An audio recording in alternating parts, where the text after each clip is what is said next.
जय हिंद everyone, welcome back to Rankers class 9 10 NITSC channel. This is Kunal. कैसे हैं आप सभी लोग? उम्मीद करता हूं बहुत ही अच्छे होंगे और पढ़ाई भी आपकी बहुत अच्छे तरीके से चल रही होगी। तो और एक लेक्चर में आप सभी लोगों का बहुत बहुत स्वागत है यार। ठीक है, आज एक बहुत ही अलग सा टॉपिक जो कि आपको जनरली 9th में देखने को नहीं मिलता है वो हम लोग करने की कोशिश करेंगे।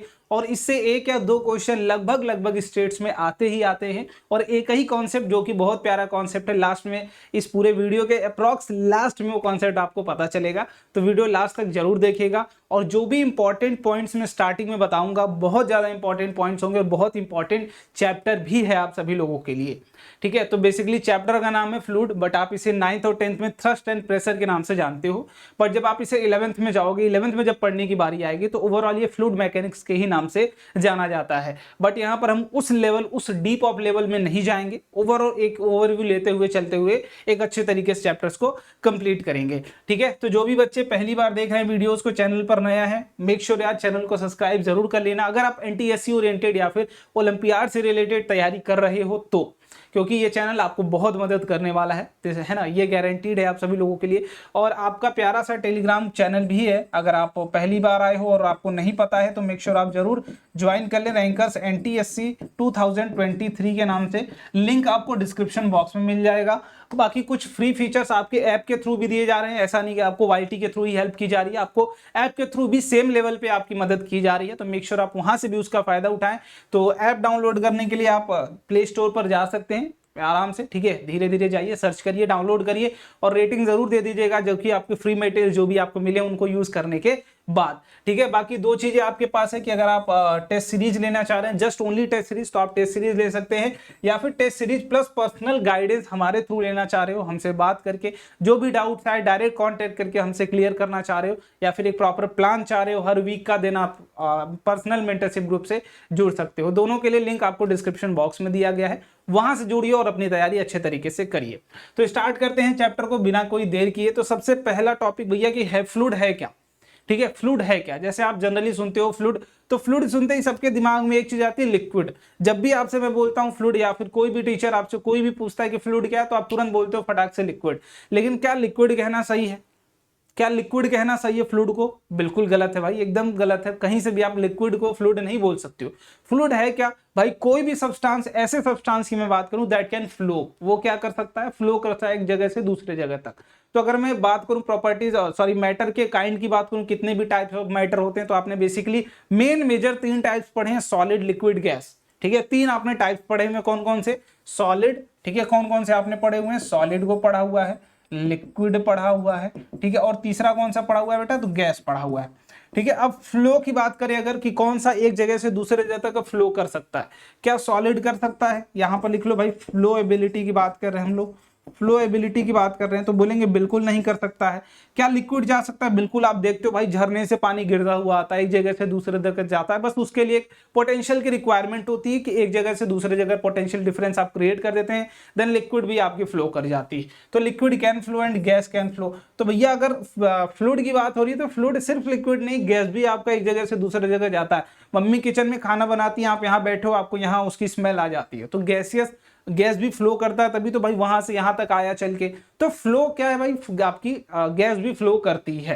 ठीक है, इतनी बात क्लियर होगी आपको। तो डेफिनेशन आप देख लीजिए, फ्लूइड आर दो substance which can flow, example liquid and gas, it does not possesses any definite shape. ये आपको पता होगा, इससे ज्यादा छोटी बात नहीं कर सकते। When an object is submerged in a liquid at rest, मान लीजिए कोई भी ऑब्जेक्ट, मान लीजिए ये क्या है अपना, कोई भी लिक्विड है। ठीक है, फ्लूइड की बात बेसिकली हम कर रहे हैं। कोई भी फ्लूइड है, ठीक है, उसमें अगर कोई भी बॉडी अगर आपने रखा हुआ है, तो ये बॉडी के सरफेस पर नॉर्मली क्या करता है? बेसिकली देखो, अगर सॉलिड की बात करें तो हमेशा कांटेक्ट फोर्स लगाता है, लेकिन जो भी आपका फ्लूइड वाला पार्ट है, उस फ्लूइड में अगर कोई भी ऑब्जेक्ट आपने रखा हुआ है, तो उसके ऊपर एक क्या करता है? वो प्रेशर जनरेट करता है equally in all directions. Her direction से क्या करता है? वो प्रेशर जनरेट करता है। समझ में आया बात? इसके एग्जांपल के लिए आप बैलून का एग्जांपल ले सकते हो, कि अगर आप बैलून के अंदर गैस भरते हो तो देखते हो हर डिवीजन, हर एक पार्ट में इक्वली डिस्ट्रीब्यूटेड होता है, हर एक पार्ट से इक्वली प्रेशर वो अप्लाइड करता है। बेसिकली हम बात कर रहे हैं थ्रस्ट की, कि वो क्या करता है? नॉर्मली एक फोर्स लगाता है जिसे हम क्या बोलते हैं? थ्रस्ट बोलते हैं। अभी थ्रस्ट आपको अच्छे तरीके से पढ़ाऊंगा। तो ये एक फोर्स लगाता है हर जगह, ठीक है, इसी फोर्स को हम थ्रस्ट बोलते हैं। तो लिक्विड में या फिर गैस में कोई भी ऑब्जेक्ट रखा हुआ है तो इक्वली वो प्रेशर हर जगह से वो उस पर लगाता है। वो आप पानी के अंदर कोई बॉल रख के देख लीजिए, या फिर आप गैस के अंदर सॉरी बैलून के अंदर गैस, तो वो गैस भी इक्वली प्रेशर लगाती है हर तरफ से, ठीक है। तो दो स्टेटमेंट है जो अभी आपके लिए इतना समझना था। अब बात करते हैं थ्रस्ट की। तो व्हाट इज थ्रस्ट, ठीक है, अगर पता है तो पहले चैट बॉक्स में आ जाइए, ओपन हो जाइए फटाफट, जितनी भी दिल की है ना, दिल में भरी हुई भड़ास है, सब कुछ चैट बॉक्स में निकालते चलो, ठीक है। मैं देख रहा हूं कि व्हाट इज थ्रस्ट। अगर आपसे मैं थ्रस्ट की बात करूं कि थ्रस्ट है क्या, कब आप थ्रस्ट बोलोगे, कब फोर्स बोलोगे। देखो एक इंपॉर्टेंट पॉइंट मैं लास्ट में बताऊंगा, पहले ये देखो डेफिनेशन। थ्रस्ट क्या बोले तो thrust is also a kind of force, कोई दिक्कत नहीं, बस खत्म। Thrust is also kind of force. आपने फोर्स पढ़ा हुआ है क्या होता है ना, फोर्स पढ़ा हुआ क्या होता है, एक तरीके का पुश या फिर पुल इफेक्ट। लेकिन थ्रस्ट क्या है, एक फोर्स तो है, लेकिन एक कंडीशन आपने हमेशा लगा दी है, वो क्या, कि thrust is always a force. Thrust is a force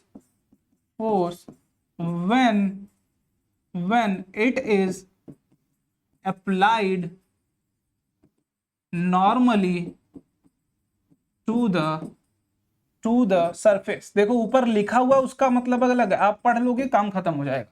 इसका क्या मतलब, थ्रस्ट वो फोर्स है जो हमेशा सरफेस के परपेंडिकुलर लगता है।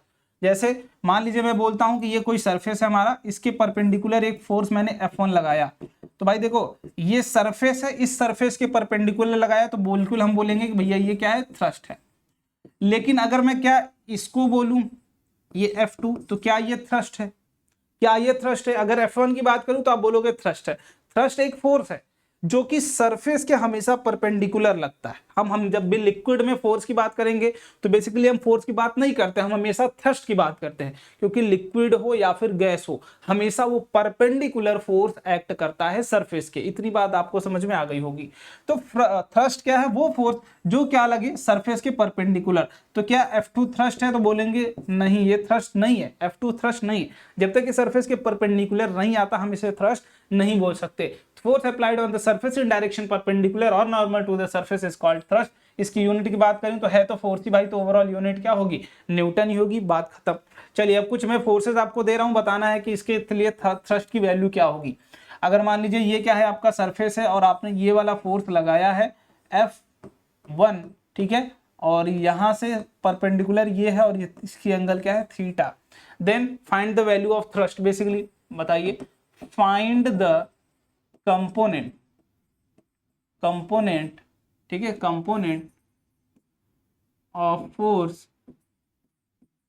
Force which acting as thrust. English में मत जाना भाई, इंग्लिश की क्लास नहीं चल रही है तो इंग्लिश में नहीं जाने की कोशिश करेंगे आप लोग, ठीक है। ये क्या है, अपना सरफेस एरिया है। फिर दूसरे की बात करता हूं मैं, यहां पर ये है आपका थीटा। देन फाइंड आउट, अगर ये F2 लग रहा है, वो F1 था, ये F2। बताइए फटाफट से बताइए कि थ्रस्ट की वैल्यू क्या होगी।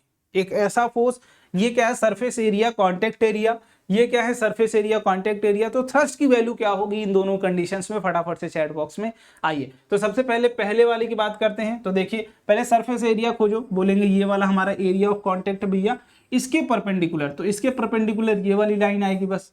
तो ये वाला जो भी कंपोनेंट होगा वो हमारे लिए क्या होगा, थ्रस्ट की काम करेगा, थ्रस्ट की तरह।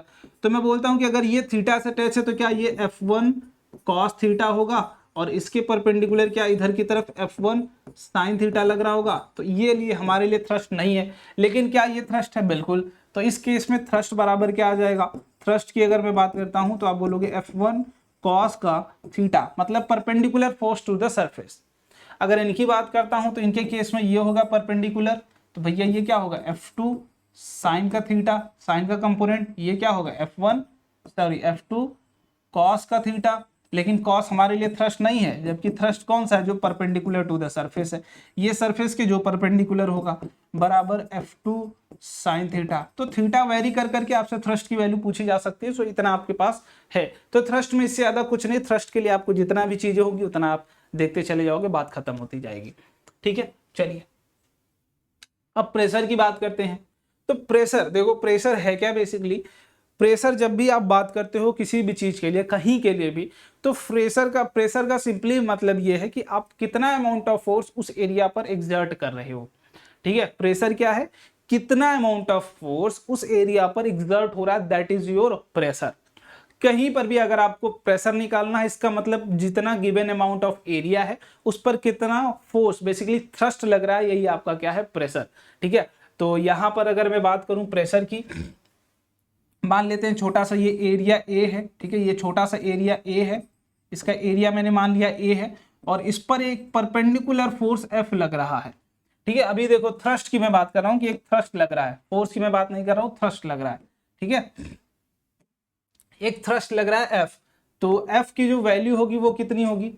ठीक है, अगर मैं यहां से आपसे प्रेशर की वैल्यू पूछता हूं कि उस एरिया पर प्रेशर कितना होगा, तो सिंपली आप बोलोगे प्रेशर क्या होगा भैया, प्रेशर क्या होगा कि कितना अमाउंट ऑफ फोर्स उस पर लग रहा है, विच इज एफ, उस एरिया पर, उस एरिया पर।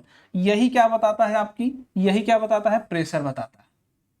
यही क्या बताता है, प्रेशर बताता है कि कितना अमाउंट ऑफ फोर्स इस एरिया पर लग रहा है। जब भी आपसे प्रेशर की बात करूंगा मैं, तो इसका सिंपल सा मतलब है कितना अमाउंट ऑफ फोर्स उस एरिया पर आप लगा रहे हैं, वही क्या है, आपका प्रेशर है।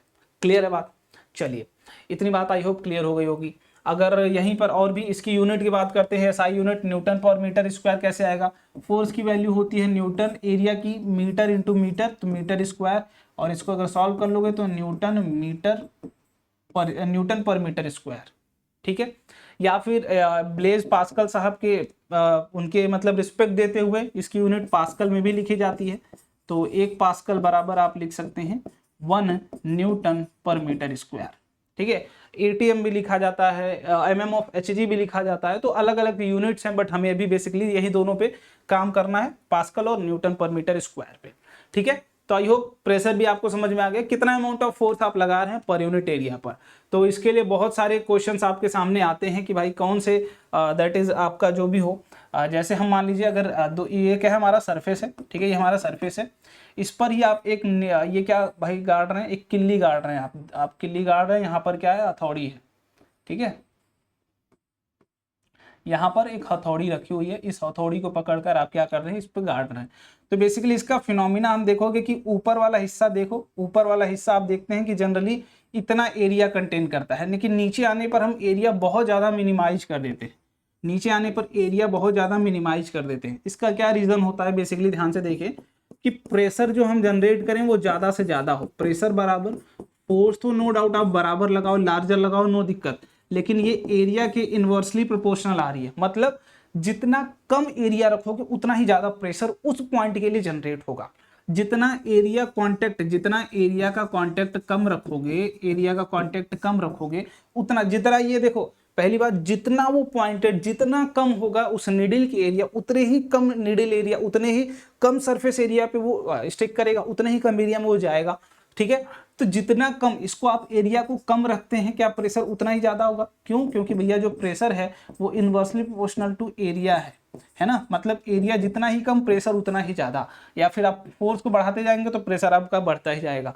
तो फोर्स जितना तेजी से मारोगे वो तो जाएगा ही, लेकिन अगर यहाँ पर दूसरी एक मैं यहाँ पर ऐसे इतना इतना रख दे रहा हूँ, अब बताओ, अब ये क्या ज्यादा अच्छे से धंस पाएगा उस लकड़ी पर, अगर लकड़ी लिए हो, अगर इस पर आप मारते हो थोड़े से तो ये धंसेगा बिल्कुल नहीं, क्योंकि इसका एरिया ऑफ कांटेक्ट बहुत ज़्यादा है। इसीलिए हम क्या करते हैं, इस पॉइंट को बहुत ही कम रखने की कोशिश करते हैं।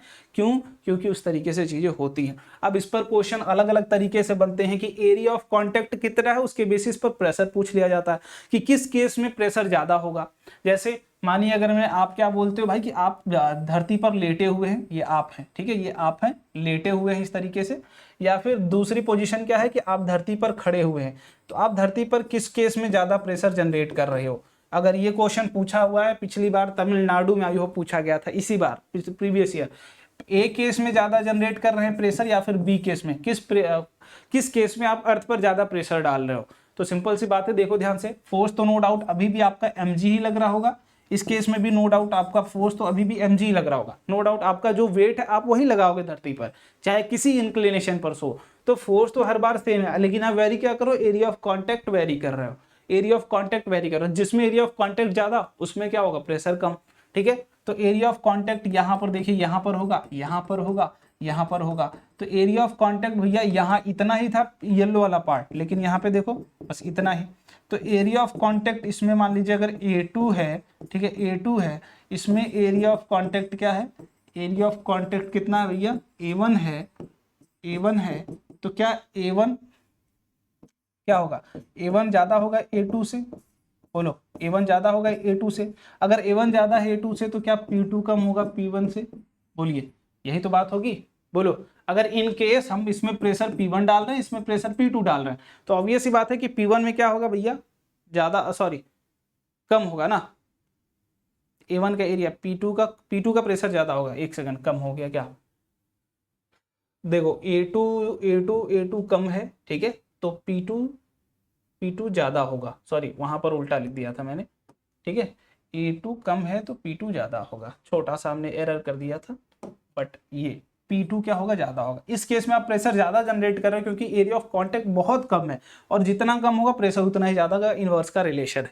तो ये देख लो, इस तरीके से क्वेश्चन आपसे पूछा जा हो सकता है आप सिटिंग में, तो स्टैंड के कंपेरिजन में सिटिंग में भी आपका एरिया ऑफ कांटेक्ट क्या होगा, थोड़ा सा कम होगा। क्या भाई, ये बैठे हुए आप, ठीक है, ये बैठे हुए हो, तो अभी एरिया ऑफ कांटेक्ट बस इतना दूर है, ये वाला है एरिया इतना है ना, अभी भी ये सिटिंग से तो सॉरी स्लीपिंग से तो कम ही है, लेकिन स्टैंडिंग से ज्यादा है। तो इस तरीके से आपका सीक्वेंस पूछा जा सकता है किसी भी कारणवश, तो आप वो चीज सब कुछ आप करते चले जाओगे, ठीक है।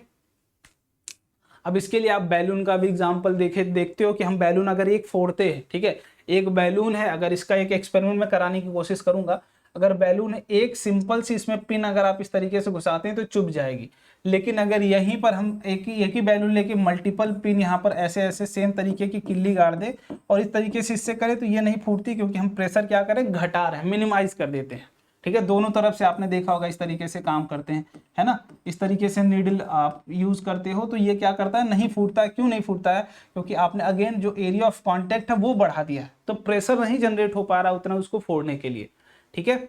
चलो, इतनी बात प्रेशर में आपने समझ गई होगी। अब डेंसिटी की बात कर लेते हैं कि व्हाट इज डेंसिटी। तो डेंसिटी भी एक तरीके का आपको एक क्लोजनेस बताती है किसी भी चीज की, अगर आप मीडियम की कितने पार्टिकल दूर दूर हैं या फिर पास पास है। अगर डेंसिटी की बात करें तो डेंसिटी भी सिंपल सा क्या है कि the ratio of mass of substance to its volume is defined as the density of material. अगर आप किसी भी मटेरियल की बात कर रहे हैं तो उसकी मटेरियल के लिए अगर आपकी डेंसिटी आपको बताई जाती है तो इसका मतलब उस पूरे जितना भी वॉल्यूम ऑफ आपने मटेरियल लिया है उस पूरे वॉल्यूम में कितना सब्सटेंस का मास है वही आपको डेंसिटी बताता है। तो अगर डेंसिटी की मैं बात करूं तो व्हाट इज डेंसिटी, डेंसिटी जिसे हम दिखाते हैं बेसिकली डी या फिर जनरली रो से दिखाते हैं, इसकी वैल्यू होती क्या है, मास ऑफ सब्सटेंस कितना है, मास ऑफ सब्सटेंस कितना गिवन है, ठीक है, सब्सटेंस अपॉन वॉल्यूम गिवन है, ठीक है, वॉल्यूम ऑफ सब्सटेंस, यही क्या बताता है, डेंसिटी बताता है। इनकी यूनिट की बात करें तो यूनिट बहुत कुछ हो सकती है, केजी पर मीटर क्यूब में हम लेते हैं बेसिकली इनको, ठीक है, ऐसा यूनिट केजी, और वॉल्यूम की मीटर क्यूब होती है तो केजी पर मीटर क्यूब, ठीक है। यहाँ बेसिकली इसको और लिख लो इस तरीके से, केजी पर मीटर क्यूब, ठीक है। ये बेसिकली इस तरीके से डिवीजन वाला सिंबल है, तो इस चीज का जरूर दिमाग में ध्यान रखिएगा आप लोग। चलो यहाँ मैं ऐसे डायरेक्ट ही लिख दे रहा हूँ, हो सकता है बाद में कंफ्यूज हो जाओ तो दिक्कत हो जाएगी, ठीक है। चलो अब देखो यहाँ पे कुछ हाई डेंसिटी लो डेंसिटी करके वॉल्यूम, देखो अभी हम क्या कर रहे हैं, ये वाला जो वॉल्यूम हमारा वो दोनों को फिक्स कर दे रहा है। हम अभी क्या किए हैं, वॉल्यूम को फिक्स कर दिए हैं, ठीक है, और यहाँ पर वॉल्यूम को फिक्स कर दिए हैं। अगेन वॉल्यूम क्या है, दोनों के लिए वी है, इसका भी वॉल्यूम, वी है इसका वॉल्यूम। तो हाईएस्ट डेंसिटी मतलब ज्यादा नंबर ऑफ पार्टिकल्स होंगे तो ज्यादा मास होगा उसका, कम नंबर ऑफ पार्टिकल्स होंगे कम मास होगा। तो डेंसिटी आप एक तरीके से लगा सकते हो अंदाजा कि अगर सेम वॉल्यूम में ज्यादा नंबर ऑफ सब्सटेंस प्रेजेंट होंगे तो डेंसिटी उसकी ज्यादा होगी। क्यों ज्यादा होगी, क्योंकि मास ऑफ सब्सटेंस वहां ज्यादा होगा। अगर दूसरे केस की बात करें कि सेम नंबर ऑफ पार्टिकल्स हम रखते हैं और वॉल्यूम उसका बढ़ा देते हैं तो भाई डेंसिटी क्या हो जाएगी, कम हो जाएगी। जिसकी वॉल्यूम ज्यादा उसकी डेंसिटी कम। तो दोनों बातों पर डिपेंड करती है डेंसिटी उसकी कि मास ऑफ सब्सटेंस कितना है और वॉल्यूम कितना है। तो जैसे आप अंदाजा लगा सकते हो कि आप जब रोड खाली हो एक तरीके से तो बोलते हो ना कि लोअर डेंसिटी है ना, उतना डेंसर नहीं था। लेकिन जब आप बोलते हो भाई कहीं ट्रैफिक जाम वगैरह लगा हो तो सेम रोड पे बहुत ज्यादा पब्लिक आ जाती है तो बोलते हो हाईली डेंस था वो एरिया। डेंस का मतलब बहुत ज्यादा, सेम एरिया में बहुत ज्यादा पब्लिक आ गई थी, है ना। तो वैसे ही डेंसिटी क्या है भाई कि सेम वॉल्यूम में अगर कितने वॉल्यूम में कितना अमाउंट ऑफ पार्टिकल्स प्रेजेंट है उस पूरे सब्सटेंस के, वही क्या बताती है, आपकी डेंसिटी बताती है। क्लियर है बात।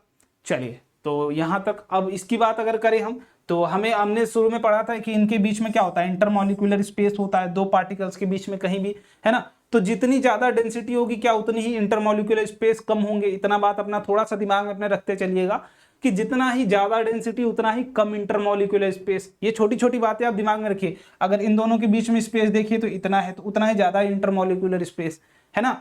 मतलब आप इनको इसमें डालेंगे तो ये डूब जाएंगे, क्योंकि इनके बीच में जाके वो बैठ जाएंगे। ऐसे ही नमक जाता है पानी के अंदर तो उनकी डेंसिटी कम होती है जबकि उनकी ज्यादा होती है। ठीक है, चलिए इस तरीके से चीजें, कुछ डेंसिटी है यहाँ पर याद कर लिख लेना। वुड की होती है, आइस की होती है, ग्लिसरीन की, आयरन की, मरकरी की, गोल्ड की। ठीक है, इतनी होती है। तो इस चीज को अपने दिमाग में भी आप रखेंगे। और वाटर की भी याद कर लीजिएगा, जो कि बहुत ज्यादा पूछी जाएगी। वाटर, डेंसिटी ऑफ वाटर, ठीक है, 1 ग्राम पर सेंटीमीटर क्यूब बोलिए या फिर 1000 किलोग्राम पर मीटर क्यूब। तो ये हर जगह यूज किया जाता है, डेंसिटी ऑफ वाटर। इसकी कहानी पूरे क्वेश्चन में, पूरे चैप्टर में इसी की कहानी की बात की जाएगी। डेंसिटी ऑफ वाटर 1, ठीक है। जब भी ग्राम में लोगे 1 पुट कर लोगे, केजी में लोगे तो 1000 पुट कर लोगे। ठीक है, रिलेटिव डेंसिटी की बात करते हैं। तो रिलेटिव डेंसिटी के लिए यहाँ पर ये सेम चीजें छप के आ गई है। रिलेटिव डेंसिटी की बात करो तो बेसिकली आप किसी के कंपैरिजन में बता रहे हो। मान लो relative density of any substance में बता रहा हूँ, ठीक है, relative density of any substance में बता रहा हूँ, ठीक है, एनी सब्सटेंस में बता रहा हूँ। इसका क्या मतलब होगा, डेंसिटी ऑफ सब्सटेंस, जिस सब्सटेंस के रिलेटिव जिसकी बता रहे हैं, density of substance upon density of water. हम यहाँ पर किसकी बात करते हैं, डेंसिटी ऑफ वाटर के रिस्पेक्ट में अगर हम बताते हैं। ठीक है, वैसे जनरली हम वाटर की ही बात करते हैं, बट अगर कहीं पर आपको अलग से कोई दूसरा लिक्विड गिवन होगा, दूसरा फ्लूइड गिवन होगा, तो उसकी डेंसिटी। तो रिलेटिव डेंसिटी ऑफ सब्सटेंस, जिसकी आप बता रहे हो रिलेटिव डेंसिटी, उसका डेंसिटी ऊपर, और जिसके कंपैरिजन में बता रहे हो उसकी डेंसिटी नीचे। तो मे भी यहाँ वाटर हो सकता है या फिर कुछ भी, जनरली आप वाटर की ही बात करते हैं रिलेटिव डेंसिटी में। ठीक है, तो यहाँ पर ये वाला फॉर्मूला याद रखोगे कि रिलेटिव डेंसिटी अगर गिवन है तो इसका क्या मतलब, density of that substance upon density of water की बात कर रहे हैं आप। ठीक है, तो रिलेटिव का मतलब हम किसी के रिस्पेक्ट में, जैसे अगर मान लो मैं बताता हूं कि मैं तुम्हारे भाई का 6 गुना हूं, ठीक है, तो मतलब तुम्हारा भाई और मेरा जो भी कंपैरिजन है, मैं किसको ओरिजिन मान रहा हूं, तुम्हारे भाई को कंपेयर। तो वैसे ये रिलेटिव डेंसिटी इन दोनों को कंपैरिजन बताता है कि डेंसिटी ऑफ वाटर के रिस्पेक्ट में इसकी डेंसिटी क्या होगी।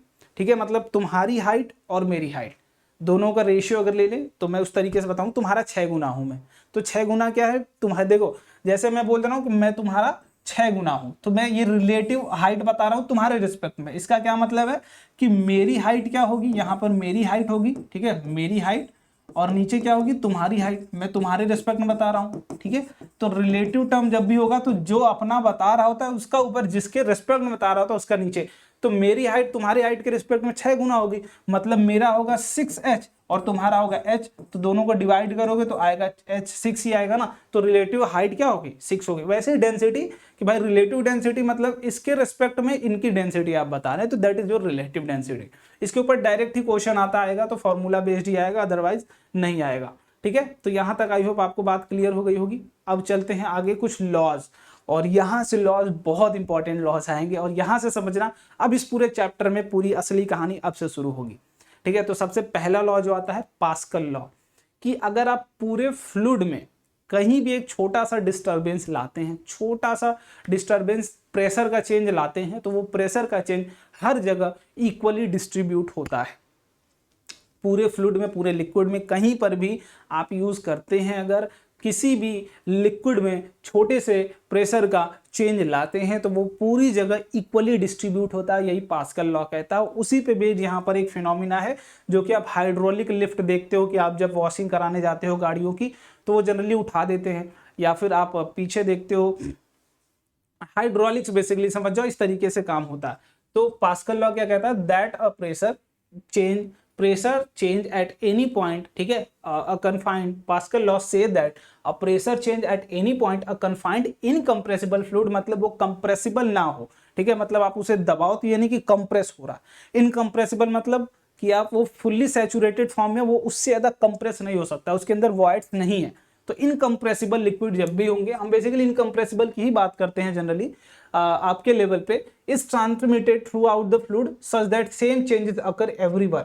तो जितना भी छोटा सा भी चेंज इन प्रेशर अगर आप लाते हैं तो थ्रू आउट द लिक्विड वो सेम चेंज आता है। जैसे यहाँ पर हमने एक पूरा सिस्टम बना रखा है, इसको समझने की कोशिश करते हैं कि अगर ये सिस्टम आपने बना रखा है ठीक है। आप छोटा सा चेंज यहाँ पर प्रेशर में लाते हैं, मान लीजिए मैंने P यहाँ पर प्रेशर में चेंज लाया, तो जो भी यहाँ पर आप चेंज लाओगे क्या वो हर जगह इक्वली डिस्ट्रीब्यूटेड होगा? यहाँ इक्वली डिस्ट्रीब्यूटेड होगा, यहाँ इक्वली डिस्ट्रीब्यूटेड होगा, यहाँ पर इक्वली डिस्ट्रीब्यूटेड होगा, हर जगह प्रेशर क्या होगा? सेम होगा। अगर मान लीजिए यहाँ पर प्रेशर में चेंज लाया हमने P का, ठीक है, और यहाँ पर भी प्रेशर उतना ही चेंज आएगा P का। बोलो, यहाँ पर अगर हम P का लाते हैं तो यहाँ पर भी P का आना चाहिए, प्रेशर हर जगह चेंज सेम आना चाहिए। तो उसी से रिलेटेड हम लोग एक फॉर्मूला यहाँ पर बनाएंगे। मान लीजिए हमने क्या किया, एक फोर्स, छोटा सा फोर्स अप्लाई किया, ठीक है। मान लीजिए यहाँ पर P आपने निकाला, तो इसका फोर्स आपने P निकालने के लिए क्या किया? F1। तो P क्या होगा भाई? P बराबर F1 अपॉन A1 होगा। बोलिए, पहला इक्वेशन होगा कि नहीं? प्रेशर बराबर फोर्स 1 अपॉन एरिया 1। और यहाँ पर बात की जाए तो अगर यहाँ पर P निकालें तो P तो यहाँ पर भी सेम होगा, लेकिन यहाँ पर फोर्स की वैल्यू बदल जाएगी। क्यों बदल जाएगी? क्योंकि एरिया आपने बदल दिया है। तो दूसरा वाला भी, दूसरे वाले के लिए प्रेशर चेंज होगा, वो क्या होगा? F2 अपॉन का A2 होगा। बोलिएगा क्या दिक्कत है इसमें? किसी को इसमें किसी को कोई दिक्कत तो बता दीजिएगा। बिल्कुल नहीं होगी। क्यों? हम मान लीजिए P प्रेशर यहाँ जनरेट करें तो सेम प्रेशर थ्रू आउट द लिक्विड हर जगह डिस्ट्रीब्यूट होगा। इधर की तरफ भी P ही लग रहा होगा, हर जगह P ही लग रहा होगा, हर जगह। तो मान लीजिए वहां से आप लगाते हैं P, तो यहाँ भी P ही लगना चाहिए, ठीक है। मतलब क्योंकि चेंज इन प्रेशर हर जगह सेम होगा, ठीक है। तो P प्रेशर आपने उधर अप्लाइड किया है, तो यहाँ पर भी P प्रेशर ही अप्लाइड होगा। तो उस केस में हम कैसे प्रेशर निकालते हैं? Force per unit area. तो यहाँ पर अगर आप F1 फोर्स लगा रहे हो और एरिया आपने गिवन किया है A1, ठीक है, यहाँ पर एरिया गिवन किया है A2 which is 10 times of A1। हमने पहले ये मान रखा है कि इस एरिया का 10 गुना ये वाला है, ठीक है। तो दोनों चीजें यहां से निकल के आई, क्योंकि सेम प्रेशर हर जगह डिस्ट्रीब्यूट होगा, तो दोनों प्रेशर की वैल्यू क्या होगी? बराबर होगी। तो F1 अपॉन A1 बराबर F2 अपॉन A2, ठीक है। यहां तक बात क्लियर है। तो अब एरिया और एरिया देखो दोनों जगह फिक्स है, तो हम क्या करते हैं यहाँ पर F1 बराबर A1 upon A2 times of F2 यहां पर रखते हैं। देखो यहां पर ये छोटा सा फॉर्मूला आया। अब देखो हमने एरिया क्या माना है कि ये छोटा एरिया यहां पर रखा है, ये वाला एरिया बहुत छोटा रखा, वहां पे बहुत बड़ा रखा है, यहाँ पे बहुत छोटा वहां पे बहुत बड़ा। मतलब A1 बराबर क्या है भाई? A1 बराबर सॉरी A2 बराबर क्या है? 10 टाइम ऑफ A1 हमने पहले ही माना है, तो हम उसको यहां पर रखते हैं। A2 बराबर 10 टाइम ऑफ A1 हमने पहले ही माना हुआ है यहाँ पर, तो हम पुट कर लेते हैं। F1 बराबर क्या होगा? A1 upon 10 A1 into F2, ठीक है। तो बेसिकली F1 बराबर F2 अपॉन 10, तो यहां से लिख लो F2 बराबर 10 टाइम्स ऑफ F1। तो ये छोटा सा एक एग्जांपल है कि अगर यहाँ पर आप F1 फोर्स जनरेट करते हैं, बेसिकली F1 फोर्स छोटा सा, मान लीजिए अगर मैं बोलता हूं कि 1 न्यूटन का फोर्स यहाँ आप लगा रहे हैं, छोटा सा समझो, मान लीजिए यहाँ पर 1 न्यूटन का फोर्स लगा रहे हैं, तो F1 की जगह 1 न्यूटन रखिए। तो यहाँ पर जो देखो ये क्या कर रहे होंगे, अपना वेट ही तो लगाएंगे mg। अगर आप यहाँ पर देखोगे तो यहाँ 10 न्यूटन का फोर्स ऊपर आ रहा होगा। देखो यहाँ से आपने 1 न्यूटन का फोर्स लगाया, बट वहां पे 10 न्यूटन जनरेट हुआ, 10 गुना। ऐसे अगर एरिया मान लो यहाँ पर 1 है, यहाँ हम 20 गुना कर दें तो 20 न्यूटन फोर्स आएगा। इस तरीके से जितना एरिया आप बढ़ाते जाओगे, तो एक यहाँ पर 1 न्यूटन फोर्स, तो यहाँ पे 10 न्यूटन फोर्स, यहाँ पे 2 न्यूटन फोर्स, यहाँ पे 20 न्यूटन फोर्स, बेसिकली 10 गुने का डिफरेंस। अगर सोचो 100 न्यूटन फोर्स, तब वहां पे क्या आ जाएगा? 2000 Newton force, sorry 1000 Newton force. तो वो सोच लो 10 गुने का डिफरेंस आ जा रहा है इतने ये वाली कहानी से। तो इसी बेस्ड पर पास्कल लॉ पर ही बेस्ड ये वाला पूरा का पूरा फंडा हम पढ़ते हैं। तो इसलिए यहाँ पर ये क्या है? हाइड्रोलिक लिफ्ट की बात हो रही है हम, ठीक है। हाइड्रोलिक लिफ्ट जो आप गाड़ियां धुलवाने जाते हो, इसी फिनोमिना पर बेस्ड होता है कि छोटा सा फोर्स हम लगाते हैं इस डायरेक्शन में, तो उतना फोर्स लार्जर वहां लग जाता है, ड्यू टू दैट उसको वो उठा देता है। जितनी भी हाइड्रोलिक्स आप पढ़ते हो, सेम केस हर जगह यहाँ पर यूज किया जाता है। और सबका फंडा यही है कि सेम प्रेशर चेंज हर जगह आता है लिक्विड का, ये प्रॉपर्टी है लिक्विड की, और फायदा उठाते हैं हम है उसका, ठीक है। कि छोटा सा चेंज लाते हैं क्योंकि वो इक्वली हर जगह डिस्ट्रीब्यूट होगा। तो इस चीज को अपने दिमाग में रखिएगा कि छोटा सा चेंज प्रेशर में अगर लिक्विड में आप लाते हैं तो पूरी लिक्विड में इस इक्वली डिस्ट्रीब्यूट होता है हर जगह, ठीक है। चलिए इतनी बात आपको क्लियर हो गई होगी। अब बाइंड फोर्स की बात करते हैं। अब देखिए बाइंड फोर्स वही, अगर आप देखिए कभी भी आप क्या करते हैं, मान लीजिए कोई ऑब्जेक्ट को पानी में डालते हैं, ठीक है। 2 ऑब्जेक्ट का अंदाजा लेके देखिए एक बार कि कि आप एक बैलून को क्या करिए, फेंक के देखिए पानी के ऊपर, और एक केस रखिए कि आप कोई लोहा, ठीक है, उठा के पानी के अंदर फेंको, तो लोहा तो डूब जाता है जबकि बैलून तैरने लगता है। तो भाई कुछ तो होगा, है ना, मतलब कुछ तो होगा जो उस बैलून को ऊपर ही रख रहा है। तो उस केस में यहाँ पर छोटा समझने की कोशिश करिए, जब आप कोई ऑब्जेक्ट पानी में फेंकते हैं तो भाई पहला बात कि आप उसके ऊपर वेट लगा रहे हो, तो ग्रेविटी के कारण वो नीचे जाती है। लेकिन पानी भी एक आपके ऊपर एक रजिस्टिव फोर्स लगाता है, एक resistive force which is called buoyant force, या फिर उसकी जो एबिलिटी होती है बायंट फोर्स लगाने की, दैट इज बायंसी बोलते हैं उसे, ठीक है। तो बायंट फोर्स लगाता है जब भी आप, ठीक है, बेसिकली होता है क्यों, क्योंकि डेंसिटी वेरिएशन के कारण ही होता है, दोनों की डेंसिटी वेरिएशन के। तो जब भी लिक्विड में कोई भी ऑब्जेक्ट आप फेंकते हैं तो हमेशा एक फोर्स आपकी तरफ ऊपर की तरफ लगाता है, विच इज थ्रस्ट, जिसे आप थ्रस्ट बोलेंगे। कि कभी भी अगर आप लिक्विड को, ठीक है, कोई भी मान लीजिए यहाँ पर है, ये क्या भैया लिक्विड भरा हुआ है, इसमें लिक्विड में कोई भी ऑब्जेक्ट आप डालते हैं तो नीचे तो आपका नो डाउट हमेशा ये फोर्स लगेगा ही, ग्रेविटेशन से पढ़ के आओ, लेकिन ये एक फोर्स आपकी तरफ ऊपर भी लगता है, which is called as buoyant force. और वो लगाता कौन है, तो वो बायंट फोर्स लगाता है आपका वाटर, वो आपका लगाता है लिक्विड, ठीक है। तो buoyant force is always perpendicular to the surface, ठीक है, हमेशा, और अपवर्ड साइड में हमेशा लगेगा, पानी हमेशा लगाते हैं। इसकी वैल्यू कैसे कैलकुलेट करते हैं रटने की जरूरत नहीं, अभी आपको सिखाऊंगा मैं, ठीक है। तो इतनी बात आई होप आपको क्लियर हो गई कि the buoyant force is equal is upward which exerted, ठीक है, the buoyant force is upward force exerted on the object Holi और पार्सली इमर्ज, ये भी कंडीशन हम देखेंगे।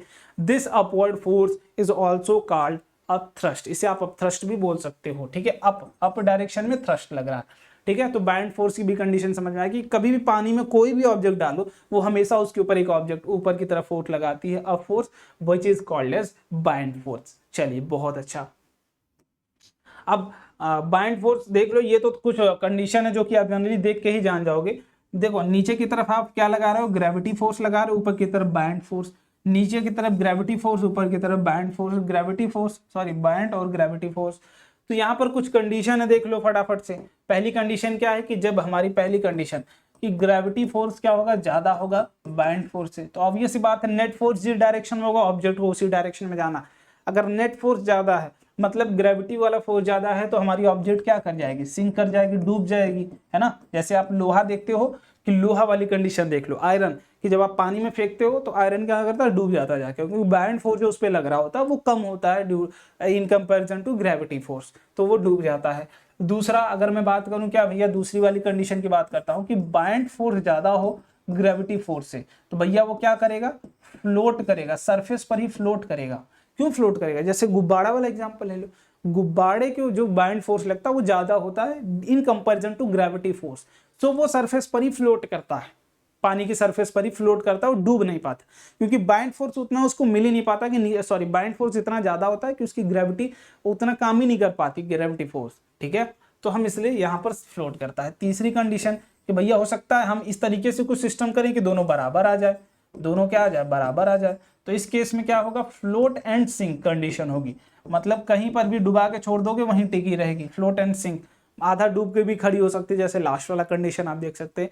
ये क्या था भाई, यहाँ पर देखिए ये आपका पूरा का पूरा डूब जाएगा नीचे जाके सरफेस पर, ये पूरे सरफेस पर ही रहेंगे। अगर इनकी कंडीशन यहाँ पर बनाते चलूँ तो पहले की कंडीशन में बनाऊँ तो ये पानी है तो ये जाके बॉटम पर बैठ जाएंगे, दूसरे कंडीशन ये पानी है तो ये सरफेस पर ही फैलेगा, और तीसरे कंडीशन कि भैया आधा डूबा हो सकता है, पार्शली इमर्ज हो सकता है, या फिर बीच में कहीं हो सकता है यहाँ पर, या फिर बॉटम पे भी हो सकता है, तो कहीं पर भी हो सकता है थर्ड वाले कंडीशन के लिए। लेकिन ये वाला फोर्स आप याद रखिएगा कि अगर कंडीशन कुछ इस तरीके से float sink and float sink या फिर पार्शली इमर्ज की कंडीशन गिवन होगी तो ये वाली कंडीशन होगी।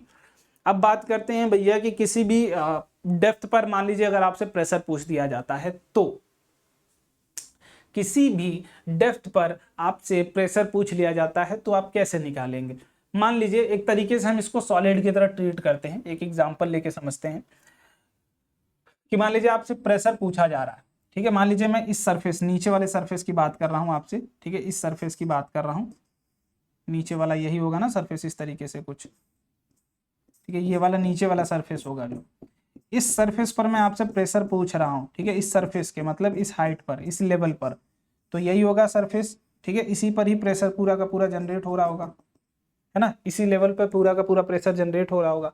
तो मान लीजिए मैं उस सरफेस पर आपसे प्रेशर पूछ रहा हूँ, तो भाई ऊपर से मान लो h हाइट नीचे है, मतलब डेप्थ, जो डेप्थ ऑफ बॉटम है वो क्या है, h है, ठीक है, यहाँ तक।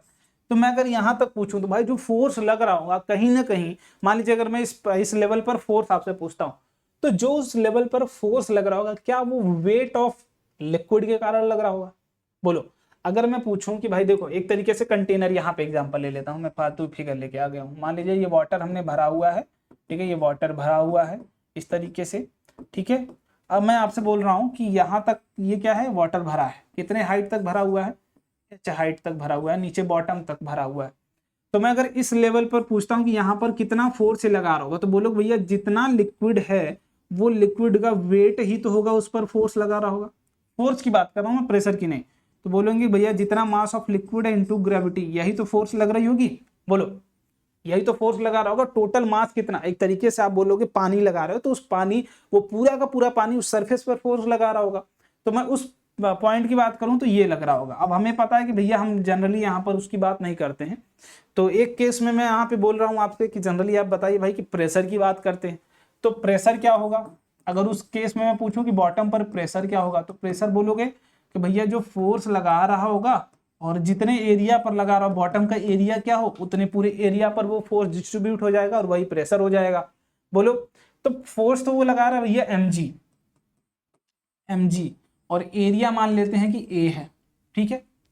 चलिए अब यहां से हम थोड़ा सा तोड़ने की कोशिश करते हैं, ठीक है। हमें निकालना है इन टर्म्स ऑफ हाइट, कि किसी भी हाइट पर अगर मैं ऊपर से पूछ दूं आप, तो आप बता दो। जैसे उसकी बात छोड़ो, यहाँ पर तो मैं मान लो इस तरीके से कुछ अपना क्या होगा, कंटेनर इस तरीके का कुछ होगा, बॉटम इस तरीके का कुछ होगा, ठीक है। कंटेनर अपना इस तरीके से कुछ भरा हुआ है, ठीक है, ये कंटेनर अपना भरा हुआ है इस तरीके से, ठीक है। ये बॉटम है, ये क्या भैया, बॉटम।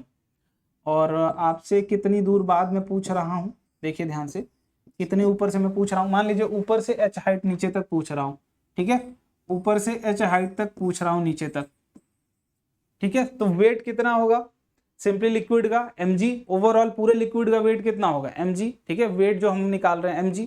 अब m को हम क्या कर रहे हैं, तोड़ने की कोशिश कर रहे हैं, क्योंकि हमें h के टर्म्स में प्रेशर को निकालना है, ठीक है। तो अगर मैं बात करूं कि पूरे के पूरे, अगर डेंसिटी वाला फॉर्मूला आपको याद हो कि डेंसिटी वाला, तो डेंसिटी बराबर क्या होगा, mass by volume of substance, ठीक है। तो मान लो मास हमें तोड़ना है, इसको डेंसिटी के फॉर्म में तोड़ने की कोशिश कर रहे हैं, और आपको हर लिक्विड की डेंसिटी पता होती है, वो आपको गिवन रहेगा। तो डेंसिटी ऑफ वाटर मान लेते हैं कि रो डब्ल्यू, ठीक है, रो डब्ल्यू, ठीक है। तो मास की बात अगर मैं करूं, मास अभी m है। अब वॉल्यूम थोड़ा सा कैलकुलेट करने के लिए यहां पर हम काम करते हैं, ठीक है। अब यहाँ पे वॉल्यूम निकालने का थोड़ा सा काम करते हैं। तो h हाइट तक मान लीजिए आपकी लिक्विड भरी हुई है यहां तक, ठीक है, यहां तक आपकी लिक्विड मान लीजिए भरी हुई है अभी के केस में, और ये सरफेस एरिया आपका ये वाला a गिवन है, ठीक है। तो वॉल्यूम बराबर क्या है, area into height. I hope ये फॉर्मूला सबने सुना होगा कि एरिया इनटू हाइट, बिल्कुल सर आपने तो जरूर सुना होगा, है ना। तो वॉल्यूम बराबर क्या हो जाएगा, एरिया, कितने हाइट तक वो चीजें भरी हुई है, ठीक है। अब उसी को थोड़ा सा हम लोग यहाँ पे इंटरप्रेट करते हैं और आगे और थोड़ा सा चलते हैं, ठीक है। तो यहाँ पे देखो, आप अगर मास को निकाल रहे हो तो मास बराबर क्या हो जाएगा, डेंसिटी इनटू वॉल्यूम। तो density of water rho W हमने माना हुआ है। वॉल्यूम को थोड़ा सा चेंज करो, वॉल्यूम को, तो density of water into volume क्या होगा, जितना ये वाला एरिया हमने कंसिडर किया हुआ था, ठीक है, उतने एरिया पर ही आपका फोर्स लग रहा होगा, प्रेशर लग रहा होगा। तो उतना एरिया, एरिया क्या होगा, एरिया उतना ही एरिया था, विच इज ए हमने माना हुआ है। और हाइट, जितने हाइट तक लिक्विड भरी हुई है उतना ही हाइट आपको लेना है, ठीक है। बेसिकली जब भी हाइट आप इसमें मेजर करते हो तो ऊपर से, नीचे से आप मेजर नहीं करोगे, ऊपर से ही जो आपका टॉप मोस्ट पॉइंट है वहां से स्टार्ट करोगे हाइट को मेजर करना, क्योंकि किसी भी हाइट पर पूछा जा सकता है। तो जो भी लेवल पर होगा, मान लो इस पॉइंट पर आपसे पूछा जा रहा है, तो इसके ऊपर जितनी भी लिक्विड भरी होगी उसी के कारण ही उस पॉइंट पर फोर्स लग रहा होगा, ठीक है। तो जब भी आप स्टार्टिंग करोगे, आप हमेशा सरफेस से ही स्टार्ट करोगे हाइट को मेजर करना, और यहां से मेजर करके यहां तक जाओगे, ठीक है। तो आपने यहाँ पे क्या किया, इनटू हाइट कर लोगे, तो यहाँ पर क्या आ गया आपके पास, मास की वैल्यू आ गई in terms of rho into A, ठीक है, एरिया के, हाइट के टर्म्स में आ गई, क्योंकि हमें हमेशा जो भी प्रेशर निकालना वो हाइट के टर्म्स में ही निकालना है, ठीक है। तो अब यहाँ पे थोड़ा सा इसको करते हैं, फटाफट रखते हैं और कुछ देखो क्या क्या निकल के आता है। तो प्रेशर बराबर क्या था, किसी भी हाइट पे फोर्स कितना है भैया, मास, मास को हमने निकाला हुआ है rho W into area into height, ठीक है, अब इंटू ग्रेविटी अपॉन कितना भाई एरिया था, कितने एरिया पे, तो एरिया तो अभी भी सेम है बॉटम पे, ये वाला एरिया तो अभी भी सेम था, ये वाला है ना, एरिया अभी भी सेम था, तो एरिया लिख लिया, एरिया एरिया कट गया, तो प्रेशर बराबर रो डब्ल्यू इंटू जी इंटू एच, ये क्या आ गया आपका प्रेशर। किसी भी हाइट पर अगर आपके लिक्विड कोई भी कंटेनर दिया हुआ है, ऊपर से मान लो किसी भी हाइट पर अगर तुमसे प्रेशर पूछ लिया जाता है तो सिंपली यही होगा, ठीक है। तो इसके लिए एक छोटा सा एग्जांपल लेते हैं, उसको सॉल्व करते हैं, फिर आगे बढ़ते हैं, ठीक है। चलो एक सेकंड में इसको पॉज करता हूँ, एक पेज ऐड करता हूँ, फिर चलो ठीक है। तो मान लेता हूं मैं कोई एक कंटेनर यहां पर रखता हूं, ठीक है, और इस लेवल तक आपकी भरी हुई है पूरी की पूरी फ्लूइड, ठीक है, यहां से लेके नीचे तक, और ये वाला जो हमारा हाइट है वो क्या है, एच है, ठीक है, और बॉटम से एक्स, बॉटम से एक्स डिस्टेंस पर मैं पूछ रहा हूं कि what will be the pressure. चलिए पता लगाइए, अगर मान लीजिए कोई एक लिक्विड यहाँ पर आपने भरा हुआ है, ठीक है, कोई एक कंटेनर आपने लिक्विड फिल किया हुआ है, और बॉटम से एच हाइट ऊपर, एक्स हाइट ऊपर, बॉटम से एक्स हाइट ऊपर मैं प्रेशर ऑफ लिक्विड पूछ रहा हूँ, तो क्या होगा। अभी फॉर्मूला आपने पीछे पढ़ा, रो वाटर ही है, चलो वाटर ही है तो इसकी डेंसिटी मान लीजिए वाटर ही है, ठीक है, रो इंटू जी इंटू एच, लेकिन एच का भी खेल है कि एच क्या होगा वो आपको जरूर समझ में आना चाहिए कि भाई एच कितना आप लोगे। तो इस केस में देख लो कि टोटल जो हाइट ऑफ लिक्विड है वो इतना एच है, और नीचे से बॉटम से एक्स डिस्टेंस पर आपसे पूछा हुआ है, तो फटाफट ये बता दो कि क्या होगा भाई उस लेवल पर अगर आपसे प्रेशर में पूछ रहा हो तो what will be the pressure, बोलो। देखो तो याद होगा पीछे भी मैंने बताया कि भाई रेफरेंस जो भी आप लेते हो हमेशा रेफरेंस सरफेस से लोगे। ऐसा क्यों लोगे, वो देखो कि भाई अगर मैं इस लेवल पर बात करता हूं, मान लीजिए इस लेवल पर लिक्विड आपने ये भरा हुआ है, ठीक है, इस तरीके से भरा हुआ है, ये लिक्विड भरा हुआ है, ठीक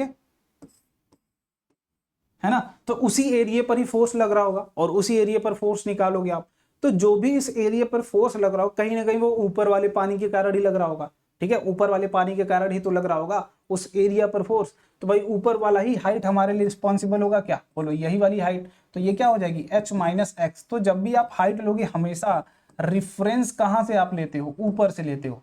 तो इस केस में अगर मैं P आपको बताने की कोशिश करूं तो रो W तो बदलेगा नहीं, G बदलेगा नहीं, H बदल जाएगा, तो H बराबर H माइनस एक्स हो जाएगा। ये होगी हमारी प्रेशर एट दैट हाइट। अगर आप बॉटम से एक्स पूछ रहे हो तो, अगर ऊपर से पूछ रहे होते मान लो यहाँ से यहाँ तक डायरेक्ट हाइट की जरूरत होती तब आप वही ले लेते, ठीक है, बट अभी के केस में आपसे नीचे से यहाँ से एक्स ऊपर पूछा गया था, तो बट हमें हाइट की कन्वर्जन, भाई इतना लिक्विड ही तो होगा, इतना लिक्विड ही तो हमारे ऊपर फोर्स लगा रहा होगा, इतना लिक्विड, उसी फोर्स के कारण उस एरिया पर प्रेशर जनरेट हो रहा होगा, तो उतना लिक्विड की ये वाली क्या है भाई, ये वाली क्या है h माइनस एक्स आपकी डिस्टेंस, और ये वाली एरिया क्या है a है, तो एरिया इंटू वो उसका वॉल्यूम आ जाएगा, ठीक है। तो ये उस केस में pressure generated at any height, ठीक है, कभी भी पूछा जाए तो इस तरीके से आप निकाल सकते हो। चलो लास्ट और सबसे इंपॉर्टेंट थिंग आर्किमिडीज प्रिंसिपल, और ये बहुत ज़्यादा इंपॉर्टेंट है।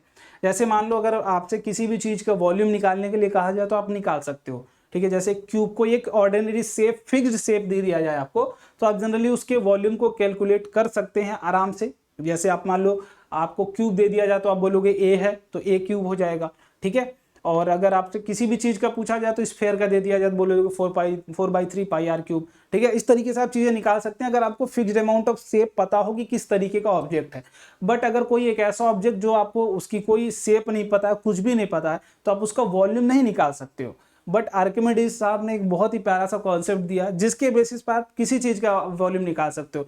जैसे ये है, इसका भी वॉल्यूम आप सिंपली निकाल सकते हो। हर एक चीज का प्रॉपर आप वॉल्यूम कैलकुलेट कर सकते हो वाया यूजिंग आर्किमिडीज प्रिंसिपल। इनका कहना क्या है वो देखते हैं पहले, कि when a body is partially or completely immersed in liquid it loses some of its weight, ठीक है। क्यों वेट लूज करता है भाई, ऑब्वियस सी बात है, क्योंकि उसके ऊपर एक बाइंड फोर्स लगता है। ड्यू टू दैट जो उसके ऊपर नॉर्मल फोर्स, जो उसका नॉर्मल फोर्स होता है वो क्या कम हो जाएगा, वेट क्या हो जाएगा, कम हो जाएगा, ठीक है। The loss in weight of the body is equal to the weight of liquid displaced by the immersed part of body, ठीक है। मतलब जितना भी आपका लॉस हो रहा है वेट में वो कितना होगा, जितना लिक्विड आपने वहां से हटाया हुआ उसके बराबर। ठीक है, देखो जैसे इसका एग्जांपल थोड़ा सा यहाँ पे समझते हैं। मानिए ये लिक्विड है अपना, ठीक है, ये मान लीजिए कोई लिक्विड है, इसमें मान लीजिए कोई ऑब्जेक्ट आपने इमर्ज किया, तो यहाँ तक ये वाला ऑब्जेक्ट डूबा हुआ है। ठीक है, ये वाला ऑब्जेक्ट क्या भैया, डूबा हुआ है। अब ठीक है, यहाँ पर डूबा हुआ है।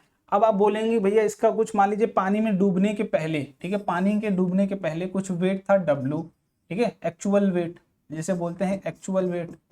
ठीक है, अब पानी में डूबने के बाद इसका वेट क्या हो गया, जिसे हम अपरेंट वेट बोलते हैं, अपरेंट वेट। ठीक है, पानी में डूबने के बाद अपरेंट वेट, ये एक्चुअल W था, अपरेंट वेट क्या हो गया W डैश। तो अगर आप ये निकालना चाह रहे हैं W apparent weight W dash बराबर W minus force of buoyancy, ये क्या होगा आपका अपरेंट वेट होगा। देख लो, the loss in weight is equal to the weight of displace by the fluid in, ये बेसिकली आपका क्या है, एक फॉर्मूला जब अपरेंट वेट निकालने के लिए बोला जाए तब। और इसको थोड़ा सा फील लेते हैं यहाँ पर, ठीक है, यहाँ पर थोड़ा सा फील लेते हैं।